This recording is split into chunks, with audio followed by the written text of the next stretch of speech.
Des aires de salon en plein air. Ici, pas de doublons, chaque stand propose son alternative en marche, tout domaine confondu.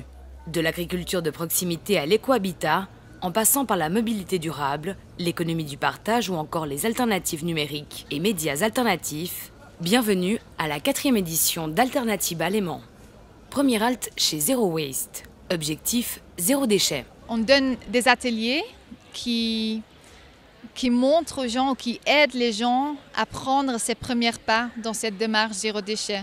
On offre des ateliers sur différents thèmes. Les gens peuvent s'inscrire et pendant 2 heures, on les guide dans comment on peut commencer notre démarche en zéro déchet, à quoi penser, où est-ce qu'on peut faire les achats. Aujourd'hui, Hilde et sa famille remplissent une poubelle de 35 litres tous les 3-4 mois. J'ai vraiment commencé à chercher les produits ou les magasins où je peux acheter les choses pas emballées. Ça, c'était le premier grand pas.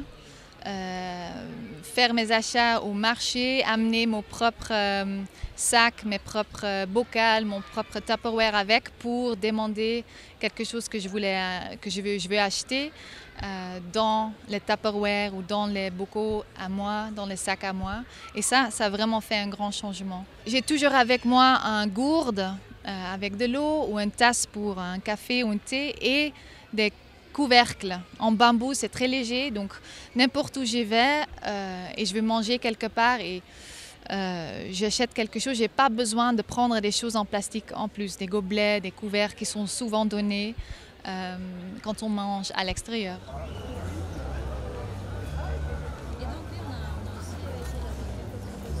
Partout dans le monde, il y a des éco-villages. Et puis, éco-village, ça ne veut pas forcément dire que c'est un grand village avec plein de maisons.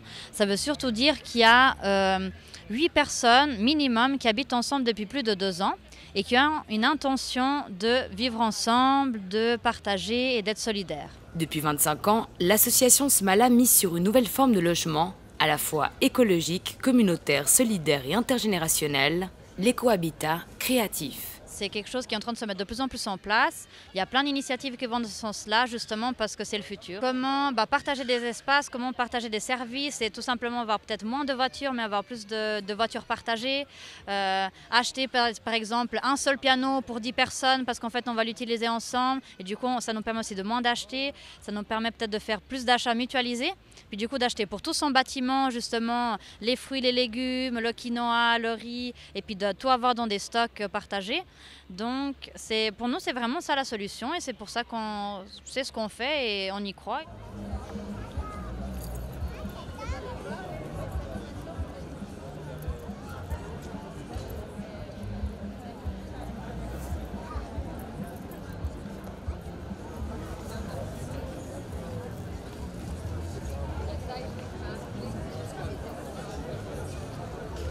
Nous sommes une association qui s'occupe principalement de promotion du tourisme responsable et de formation professionnelle des jeunes en situation socio-économique défavorisée dans les pays où nous intervenons. Donc nous avons créé 3 centres dans notre histoire, un centre au Cambodge, un au Mali et un autre au Sénégal, qui chaque année prennent en charge un groupe de jeunes sélectionnés parmi les couches les plus vulnérables de la population pour les former gratuitement dans les métiers de l'hôtellerie-restauration. Donc il s'agit pratiquement d'écoles hôtelières. Écoles hôtelières qui ont un plateau technique qui permet à ces jeunes de pratiquer en contact direct avec des vrais clients. Et les vrais clients, c'est vous. Tourisme for Help, c'est voyager pour connaître les réalités locales et jouer un rôle le temps d'une vacance. Notre façon d'organiser les voyages et notre façon d'accueillir les clients chez les centres que nous avons dans le monde un peu particulière, nous essayons de préparer chaque voyageur de façon personnalisée. La chose intéressante, c'est que de cette façon, on peut aussi valoriser parfois, par exemple, des compétences spécifiques de nos voyageurs pour des activités participatives beaucoup plus intenses dans nos projets. Donc, pas seulement séjourner, manger et faire des excursions dans les pays, au Sénégal, au Mali et au Cambodge, mais aussi participer à des activités pédagogiques en tant que formateur, par exemple. Nous avons eu des chefs de cuisine, des pâtissiers qui venaient de Suisse en vacances et qui ont voulu quand même donner quelques-unes de leurs compétences à nos jeunes de façon ponctuelle durant leur séjour. Au bout de la promenade des Bastions, c'est le QG des médias alternatifs, à l'instar de Jet d'encre, une association qui a créé il y a 7 ans son média idéal. Le projet est né d'une double insatisfaction. D'une part, on était une équipe de jeunes qui étudions alors et qui avaient une sorte de frustration parce que on pensait ne pas avoir suffisamment d'espace dans le cadre desquels on pourrait s'exprimer et surtout être pris en considération. Donc il y avait cet élément-là. Et puis à côté, on portait une forme de critique vis-à-vis des médias dits traditionnels qui pour nous couvraient certains sujets de manière assez superficielle et avec des biais apparents qu'ils ne voulaient pas reconnaître. Et donc de cette double insatisfaction, est né d'une certaine manière 2 objectifs qui sont d'une part de proposer une plateforme au sein de laquelle tout le monde pourrait s'exprimer et d'autre part de fournir des contenus de fond et puis qui permettraient aux gens de pouvoir se reconnaître dans des analyses davantage fouillées et qui prendraient le temps de creuser. À la question « Quelles sont les thématiques clés de Jet d'encre ?» Pour nous, le thème importe peu en dernière analyse, c'est plutôt le regard et l'approche qui se veut analytique et réfléchie.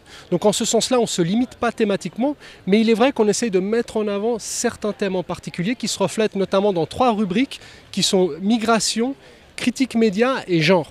Donc c'est vrai que c'est des thématiques qui nous semblent peu poussées dans les médias classiques et puis que nous souhaiterions pouvoir aborder de manière régulière sur notre plateforme. Et c'est vrai que, étant donné qu'on a des auteurs qui pour beaucoup sont jeunes, c'est des thématiques qui évidemment prennent beaucoup d'espace dans ces cercles-là, qui suscitent beaucoup de discussions et on essaie d'organiser des confrontations de points de vue sur ces sujets de manière régulière. Une tribune indépendante pour une pensée plurielle. Un slogan, mais aussi un défi. Il y a beaucoup d'alternatives qui sont très intéressantes justement pendant ce festival. Et nous, ce qu'on essaie de mettre en avant, c'est vraiment une approche écosystémique. Et c'est-à-dire, nous, on a aussi plusieurs partenaires d'ailleurs dans d'autres stands qui sont aussi ici aujourd'hui, avec lesquels on fait des projets. Et on développe justement typiquement des nouvelles manières de recycler avec des nouvelles poubelles qui sont plus pratiques, plus ergonomiques, les toilettes sèches, différentes manières de jardiner en biodynamie. Et donc pour nous, le plus important, c'est de mettre ensemble toutes ces différentes propositions dans un seul lieu. C'est ça qu'on essaie de faire. Et puis on a des objectifs d'amélioration chaque année qu'on met vraiment en place aussi avec les habitants et les collaborateurs qui travaillent sur place. On envisage véritablement la démarche d'Alternativa au sens large comme la promotion de modèles alternatifs de développement de nos sociétés. Et donc en ce sens-là, nous pensons que notre présence peut être utile dans la mesure où on représente le versant alternatif de la production de connaissances et des médias. Et à plusieurs égards, nous pensons être un média alternatif, d'abord parce que nous sommes une association, une équipe de bénévoles, mais aussi parce que nous fonctionnons pas tellement à la manière d'une rédaction, mais plutôt de manière participative en accueillant des contenus émanant de citoyens divers et variés. Et nous ne sommes pas guidés non plus par des considérations de nature économique. Donc l'idée, c'est vraiment de s'engager pour promouvoir la qualité du débat citoyen par le biais de notre plateforme. Et donc en ce sens-là aussi, nous pensons que c'est une démarche qui pourrait être qualifiée d'alternative et qui s'inscrirait d'une certaine manière dans un lien de complémentarité par rapport à ce qui existe déjà dans les médias, par exemple, traditionnels, qui n'ont pas nécessairement le temps de pouvoir couvrir des sujets de manière qualitativement suffisante de notre point de vue.